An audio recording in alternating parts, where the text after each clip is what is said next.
What's up, guys? Welcome to the channel. I'm here in Truckee at a park trying to find a place outside of the wind. I'm on the ACEDECK NYX Z1 today. I'm going through Truckee up into Tahoe Donner. Biggest climbs in the area, trying to combine them all like the Lawrence Major and seeing how it goes. This is a 1300 kilowatt hour battery versus the Lawrence Major 15, so I'm hoping it does the same thing. I'm already feeling this board. It's been a while since I've ridden it. It's very fast, very nimble, and just overall feels very lightweight compared to the Major. So maybe a little bit more on the buggy side versus like the Ford F-250 Tremor.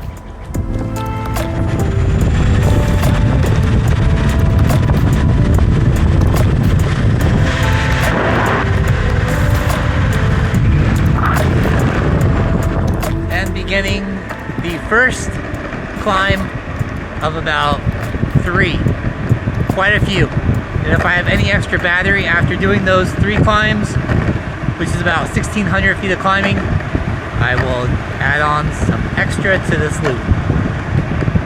My only complaint so far is that this board is very noisy.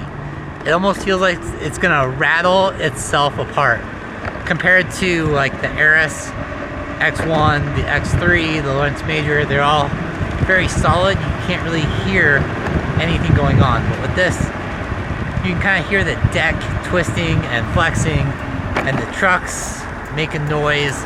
I don't know if it's the tires or the gear drive, but something like vibrates a lot and then vibrates to my back foot.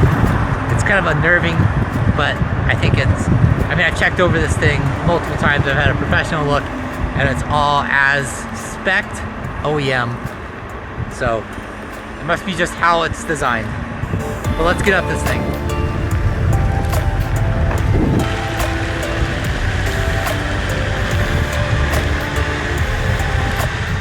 Alright, first part of the climb done, about 600 feet up the side of the mountain. It's really 2 climbs, but first part's a path, so I don't really consider that actually part of it. So path, and then steep bar ski slope descends, and then the 800-foot climb up to the top of ski slope, which is about the same as Donner Summit. The only thing is you have to descend and then go back up. So like at least a couple climbs that are 1,000 feet up and steep.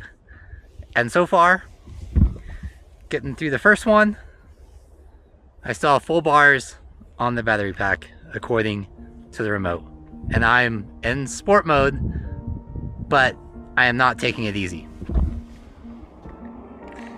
And if you are wondering, this gear drive is whisper quiet. The trucks, I think, is what's loud. Probably the tires too, because they're off-road tires and they're really chunky, but these gears, so quiet. It's unreal. It's quieter than my Andra belt drive.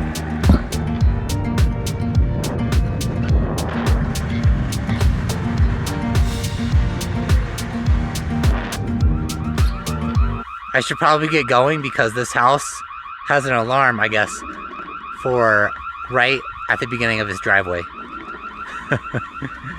We're in like the safest area, probably in the country. And everyone has these crazy alarms up here and like cameras, and then they'll talk to you through their camera and they'll yell at you to like get off the street in front of their house. It's crazy.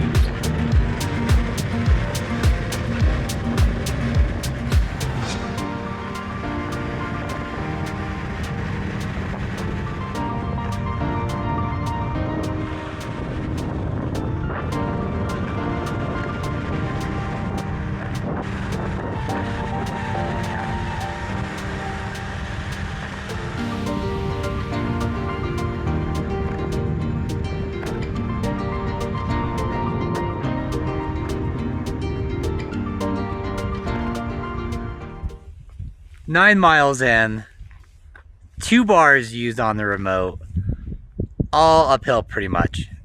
Crazy how efficient this thing really is. You can feel the efficiency when you let off the throttle, and it really just glides a lot further than a lot of other mountain style boards that you could probably get. I'm sure that the Z3 is the exact same way, maybe even a little bit better. I think they've updated their gear drive, but just the way it rolls, you know, down the hills, when you let off the throttle, it just kind of glides along. It's really incredible. And to get up to Glacier Way Park, which is just a gnarly climb. The roads aren't very great. It's really steep, there's some turns. Yeah, it's pretty remarkable. And I think they just keep making this Z1 just better and better. I guess I shouldn't say they make the Z1 better and better, but the Z as an entire series.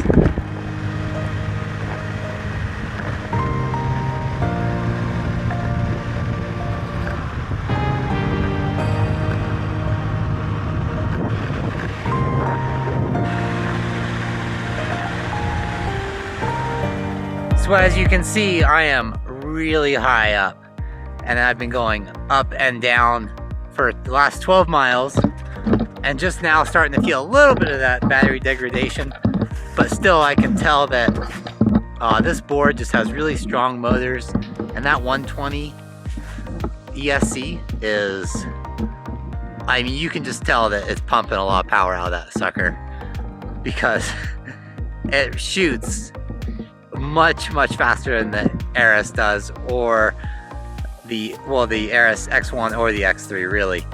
Not quite Lawrence Major, but the thing about this is the power is almost more usable because it's not such a big punch in the face like the Lawrence. That thing just has no apologies about going fast, like scary fast. At least this is more of a manageable throttle.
Boy, I'm so used to inferior mountain boards that I don't trust I have the ground clearance, so I hop off way too soon instead of just getting over rocks that I can.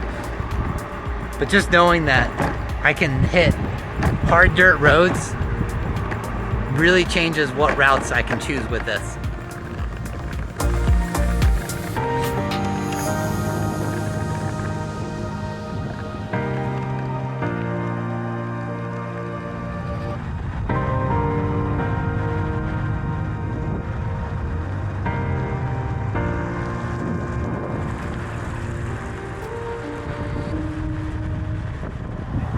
So far I've hit 31 miles and I still have about 30% left on the battery. The 1300 watt hour battery pack is totally fine. You really don't need the 1500. I don't know why.